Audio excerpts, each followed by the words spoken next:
Kung mangangarap ka nga raw, taasan mo na. Yung napakataas. Sky is the limit, ika nga.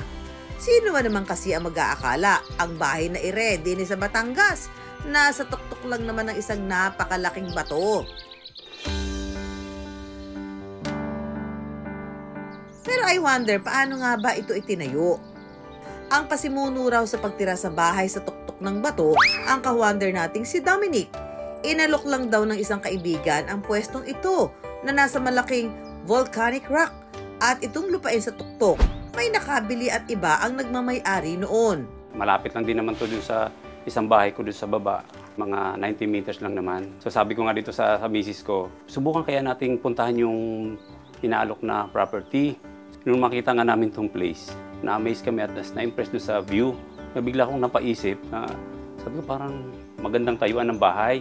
Bukod siguro sa ma-enjoy mo yung view, parang kung dito namin tatayo sa tuktok ng bato, parang kakaiba siya. Sino ba naman daw kasi ang hindi mahahalina? Sa view pa lang, panalong-panalo na. Kita rito ang buong barangay Talumpok, Silangan at iba pang karatig bayan sa Batangas City. At dahil lamang sa taas ang bahay na bato, malamig din sa lugar. Pero pag-aamin ni Dominic, siya mismo, kinabahan nung una. Dahil ang tanong ng marami, safe bang tumira dyan? Kinonsulta ko rin muna yung mga friends ko na engineer, tsaka yung engineer ko na pamangkin. And pangalawa, yung mga residente at yung especially yung mga matatanda na nakatira din dito sa baba. Sabi nila na matagal na kami dito sa Talumpok nakatira. So marami ng bagyo, lindol, ang dinaanan yung bato na yan. Doon parang lumakas ang loob ko. Pangatlong nagpalakas ng loob namin para mag-decide is yung tiwala namin sa Diyos. Na itong binigay sa amin na blessing, ito binigay sa amin property, hindi kami pababayaan.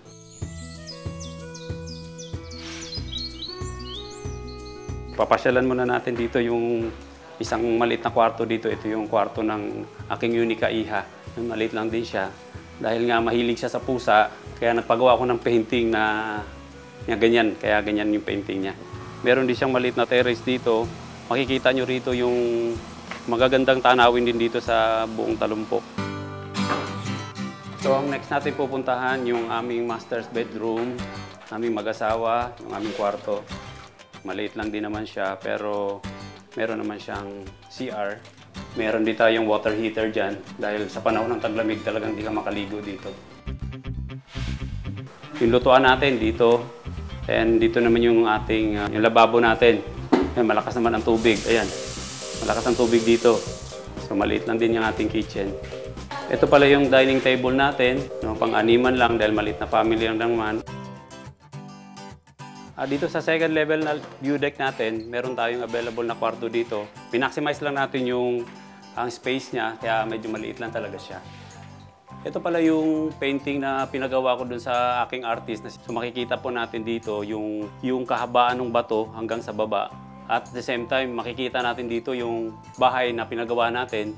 May mga ibon pa nga siyang nilagay dito dahil dito sa area, marami talagang mga ibon dito nag-glide pa, lalo na pag malakas ang hangin.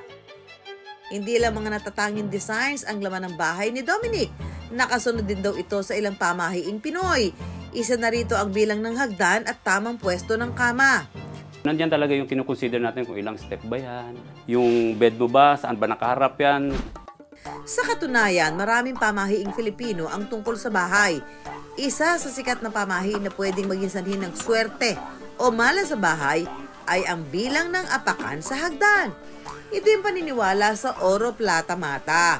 Oro bilang ginto, plata bilang pilak na parehong simbolo ng swerte, at ang mata bilang simbolo ng kamalasan.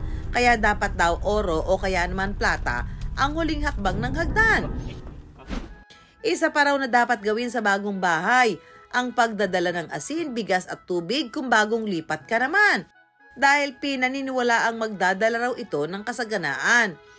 At syempre, di pa huhuli, hindi raw pwedeng magwalis kapag alas 6 na ng gabi. Kasi para hindi raw winawalis o tila ba tinataboy palabas ng bahay ang swerte. Para kay Dominic, pwede nga naman itong ipagsawalang bahala, pero wala rin naman daw mawawala, basta't sasamahan ng pasasalamat sa mga biyaya. Tila kasing taas nga ng bahay na ito ang pangarap ni Dominic para sa magandang kinabukasan ng kanyang pamilya. Halos 3 dekada nga raw ng buhay niya, iginugol niya sa trabaho. Isang quality assurance supervisor si Dominic sa isang kumpanya. Ang puhunan daw nila ng kanyang misis, ang tiyaga at diskarte sa pag-iipon tulad ng pag-iwas sa mga bisyo. Sabi ko nga, tayo naman, saray naman tayo sa hirap. Nung araw kasi nakatira lang din kami sa maliit lang na kubo sa kabundukan ng Cebu. Minsan nangarap din ako na sana minsan makatumira din tayo sa syudad. Parang gano'n. So natupad naman yun. Nakatira naman kami sa syudad pero ngayon nagulat ako. Eto, bumalik ako sa kabundukan. Naiba lang dahil iba na yung bahay na tinitiran ko. Parang different situation na yung nangyari sa akin. At ngayon 3 taon na lang bago magretiro, baon niya ang nag-uumapaw na saya sa kanyang puso. Kung paanong ang minsang imposible, hindi niya hiniling pero nagkatotoo. Ang bahay sa bato na kanilang bakasyunan, tila ba isa sa patunay na ang bahay.